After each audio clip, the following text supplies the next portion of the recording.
August 16th, 2023. This is the S&P 500 E Futures Mini on the 2000 tick chart on the NinjaTrader 8 platform. You can look down at the descriptions below to see where I thought I saw trade setups as well as where I took my trades. Today there was very few setups and I didn't take a single trade today. It was actually very, very slow, even though the price action here from the big view looks like there was a lot of things happening. If you were actually go down into the smaller, if you actually zoom in, there were a lot of almost setups, but they weren't good for a lot of reasons. Mainly, a lot of them were set up not quite right, even though there were second entries. And the setups I did find, I think I only found 4. They were, I think, so-so. They weren't really high probability trades. There was only one piece of economic data that might have moved the markets today, as the FOMC meeting minutes from last month that were released at 11 a.m. Pacific Standard, which is right about right here.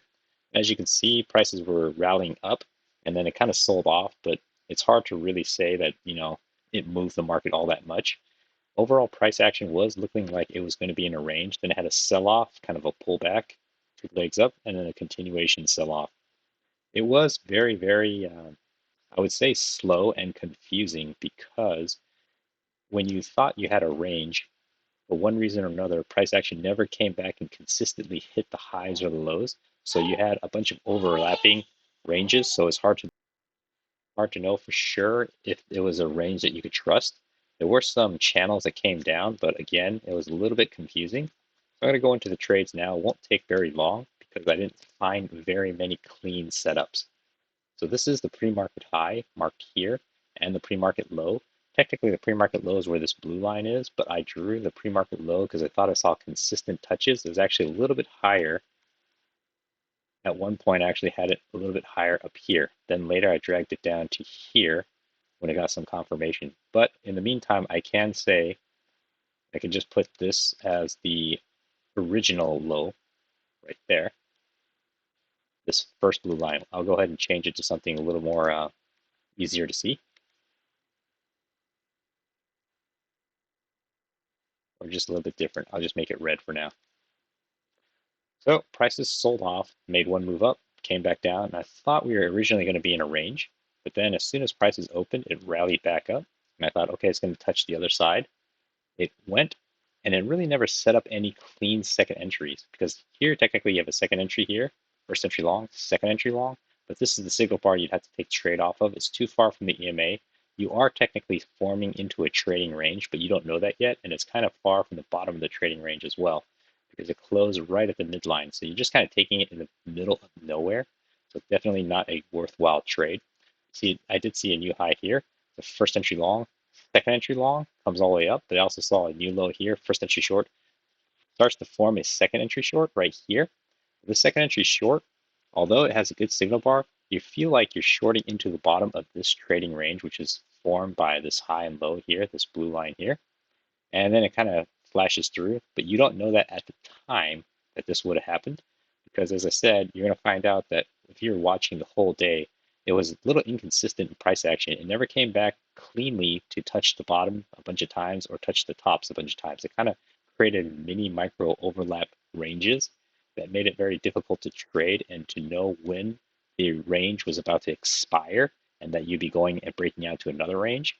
So it was a little bit, I guess, a little bit like watching paint dry today, and you definitely had to sit on your hands and hope that setup comes and not force a trade, which was difficult for me because I was just sitting around wondering if this trade was going to happen, and I kept trying to talk myself out of believing I saw trades.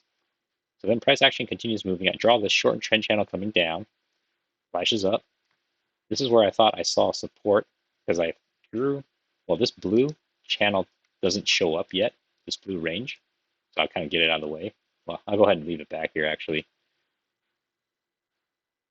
I saw one leg up, pull back, second leg up, and technically you could have a new low here. You have a first entry short here, come up and make a second entry short, but this is your signal bar on the second entry short. It's also far from the top of the pre-market trading range, and as you can see, the previous high was here, and now it's making a lower high here. So you weren't really sure if there's enough power to go all the way back up to meet this high. So it was a no trade situation. Then you also have a new high here, first entry long, second entry long, but this is your signal bar again. It's not a good signal bar to go long. It's too bearish. And again, you're kind of in the middle of nowhere. It's not showing you a very clean setup. You could argue it's like first leg up, break, it tested the high, came back, tested once. Now it might be coming to test it again, but I didn't really see it that way. I didn't see it as a clean move yet, so I had to leave it alone. Prices continue chopping, and then I put in this blue line. I was thinking maybe there's some kind of resistance here, but I'm not sure if there's a channel yet. Comes back down, it bounces around. I thought there might be this overlapping channel here. It was just kind of confusing today for sure. And actually we can get rid of this because it didn't really, yeah, just probably move it back down to here. And it didn't really respect this range for too long, and then it broke out again. And then it came down and tested the bottom. So that's where I actually established this larger blue trading range. So I'm gonna go ahead and just delete this guy for now because he doesn't come into play anymore, just to keep things clean. It's the same thing for this range. So this larger range, it came down, it tested once, it started to move back up. I saw only a first entry short coming up here, but you don't get a second entry short. Comes back down, say there's a new high, first entry long, comes up, and then you don't really get a second entry long. And notice that it kind of flashes up and tests the top of this blue line here. So I'm thinking at this point, this blue line is establishing potentially a trading range. This is the top of the trading range, and this is the bottom. So actually this guy could actually be right here, I was thinking. And I was trying to find a trade to take that off of, and I did see a first entry short, second entry short, potentially off the top of this trading range, but this is a terrible signal bar. Even though you would be selling at the high, I was keeping in mind that there was potential for it to actually flash up to this high, because this is a potential another resistance that was up here. And that made things a little confusing, so I just had to be patient. I knew price action was a little slow today because everybody's waiting for the FOMC meeting. And lo and behold, it does flash up, almost touches the top, and it comes back down. So to go from a first entry short to a second entry short, to short this, you would have likely gotten stopped out. Then you could have said, okay, maybe there's a failed second entry short when you saw this candle and take it long, but then you'd be taking it long right into the top of the range. And on top of that, if you did take it, depending on how many points you're scalping, you probably would have got stopped out again if you went long. So it was overall kind of a confusing, tricky day. Not confusing, but it was just messy. Came here first as a new high, first entry long, comes back, makes a second entry long. And it's a little bit weird because the name now made a third entry long, and this is just looking a little bit not clean, hard to determine. I draw this descending channel going down. At first, it was actually a little bit tighter where this was the top, and then I used this, the midline was kind of where the bottom of the range was. Then it broke out. I didn't like this breakout, but I did treat it like this at one time. I said, okay, there's probably an overshoot. Maybe it'll come back up, or there's a consolidation. It'll just be a range down, breaks out, consolidation, maybe a second leg down. It looks like it is trying to make a second leg down. There was no clean entry. You have a new high here, first entry long, second entry long. Now, second entry long, depending on how you drew it, it looks like a pretty good signal bar. You might think there's enough room to get back into the range. So this could be a failed breakout, but you're going against trend at this point. And at that point, I also drew this down here because it fit a little bit better. So this could give you another key entry point. However, if you see, you're also bouncing off the bottom of this potential pre-market low. But if you said this is the pre-market low as opposed to this one, then you do have another key entry point. And that could have been a trade. However, I wasn't too keen on that. Prices then continue moving down. The new high here, first entry long, second entry long. Technically, you have a third entry long. Excuse me. Yeah, you have a third entry long, but it just doesn't look clean because it's a new high here, first entry long, second entry long, failure. But you wouldn't short into this because you're at the lows, which is very risky because you're lower than the pre-market now. So shorting into the lows, it feels like you're not picking the bottom, but you're anticipating a further move down. But right now, price action is a little unclear. At least it was for me. So I had to leave it alone for sure. Prices continue chopping down. It looks like it's hugging the bottom of this. So I actually expanded this downwards to make the lines fit a little bit better. So the range in the channel actually looks like that. It looks like it goes into a trading range. Too congested, continues moving. I have a new low here, first entry short right here. I don't have a second entry short, unfortunately. Then prices continue dropping down. At this point, I do like that there's confirmation at this descending channel, one touch, two touch, three touch, and then a fourth touch. So I do believe that this is a resistance. I will be looking for trades to go short as soon as prices come back up to here. But I also see a bottoming pattern right here, a bottoming characteristic where these guys are having trouble breaking through this support, even though it's kind of in a trading range. So I just keep that in mind. Prices continue. Now it finally breaks through. It kind of bounces here, but I definitely don't want to take a long. I did see a second entry long here. So new high, first entry long, pulls back, comes back down here, second entry long. Now this is like a good signal bar. It's bouncing off the bottom of this descending channel, but it feels like it's a counter trend trade. There might be enough to get a quick scalp when you see this, but it feels risky for sure because right now prices are telling you it wants to keep going down.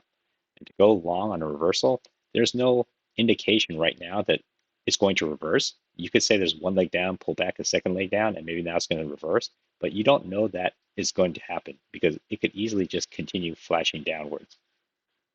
So you have to leave it alone. Prices continue chopping. There's no clear second entries here.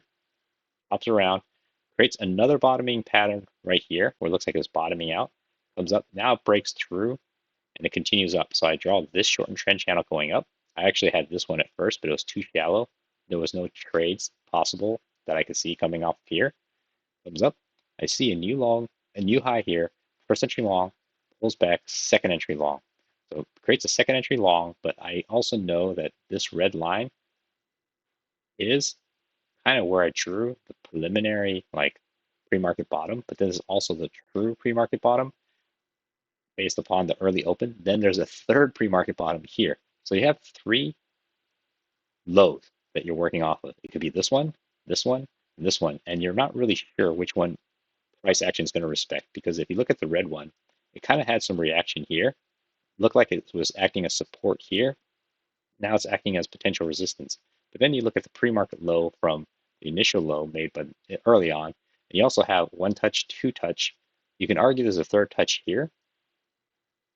And for sure, it looked like it was some kind of reaction as well. So you had one, two lines that it was reacting to, and then a third one. This is the true pre-market low. And it looked like it was some kind of reaction as well. So it was very, very confusing today, knowing which one would be the one line that should be paid attention to and respected. So it had a new high, first entry long, second entry long, comes up. I'm thinking prices might be coming back down if it's rejected off this red line. So I'm looking for a potential failed second entry long. So here you do get a failed second entry long, makes one tick lower.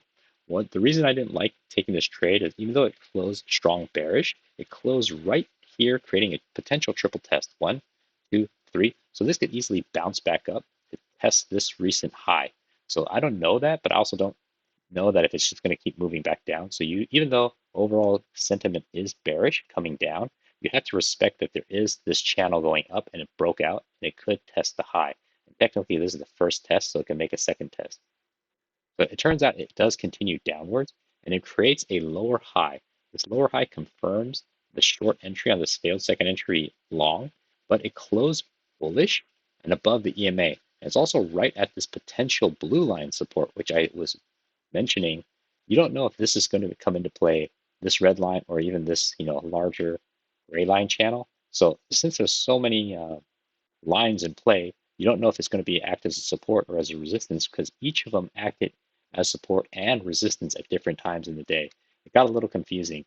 On top of that, this isn't a good enough signal bar because it closed too bullish. If it had closed down here, then perhaps there's a trade here because you'd be shorting definitely into a low here, but you feel more confident, definitely not super confident on this bullish bar. But on the next candle, it just flashes down. But you have to keep in mind, this is right when the FOMC meeting minutes are coming up. So it'd be risky to take any kind of trade, even if you were right. It's just risky because it gets very choppy right around when the FOMC meeting minutes come out. And it just kind of continued downwards. So this would have been a gamble trade and it would have worked out. But again, it'd be gambling. On any other time frame or any other, not time frame, any other context, it might have been worthwhile. However, keep in mind the blue line, the red line, and the gray line. So that just made it confusing for me. Then prices just got choppy. There weren't really clean second entries anywhere. And prices up until the 11 o'clock hour, prices were very, very slow. Volume was very low. And then after 11 a.m., prices picked up again, but it didn't create any good, consistent, clean second entries. So I had to definitely leave a lot of trades alone just because it was confusing. And as you can see, prices just kind of wallowed around pretty much for the last hour. It goes in this trading range. There's no clean second entry. You have the second entry short right here, but a potential failure, but then it comes right back down. I was looking when I found this channel for any kind of potential to go short because it had confirmed once, twice, 3 times. And when it's confirmed 2 more times, then I was thinking, okay, anytime it comes back to this line, look for a short. You could have a new high, first entry long, second entry long, potentially a second entry long failure right here, but you're shorting right into the lows of this localized area. So that made me a little nervous. Turns out it would have worked, but I'm not sure that it would always work because I'm not sure if that is a strong enough setup. Then prices continue moving down. These candles are getting really tiny. Again, it comes up to test this channel, and I saw a new low here. First entry short pulls up, second entry short. Technically, it's a decent setup, except for the fact that this is a bad signal bar. This is a new low, first entry short pulls up, creates a second entry short here. It has a key entry point of this descending channel and the EMA, but it's too bullish, and so you're not really sure. I wasn't really sure, so I had to leave it alone. And prices continue moving. Stays within this trading range. There's a failed breakout here, but no clean entry to take. You technically have a new high here, first entry long, second entry long, but there's a terrible signal bar to try to go long on. You could wait for this one, but technically you're not really sure. You're kind of in the middle of this trading range. Instead of being in the middle, you'd rather be on the bottom to take a long or at the top to take a short. And you don't get that. So then prices just continue chopping around. Falls into this shortened trend channel coming down. But as you can see, this is the last 10 minutes where things are getting crazy choppy. So I don't want to trade anything in here. And then market goes into the close. So overall, it was a very, I guess, a slow day. A lot of things on the big, if you zoom out, looks like there's a lot of possibilities. But when you actually go down and look deep dive, I wasn't able to find very many setups. I think I only saw 4 real setups. Other than that, there were a lot of second entries that were not high probability. But it ended up being a no trade day, kind of just sitting around watching price action act a little bit more confusing today. So hopefully that was helpful.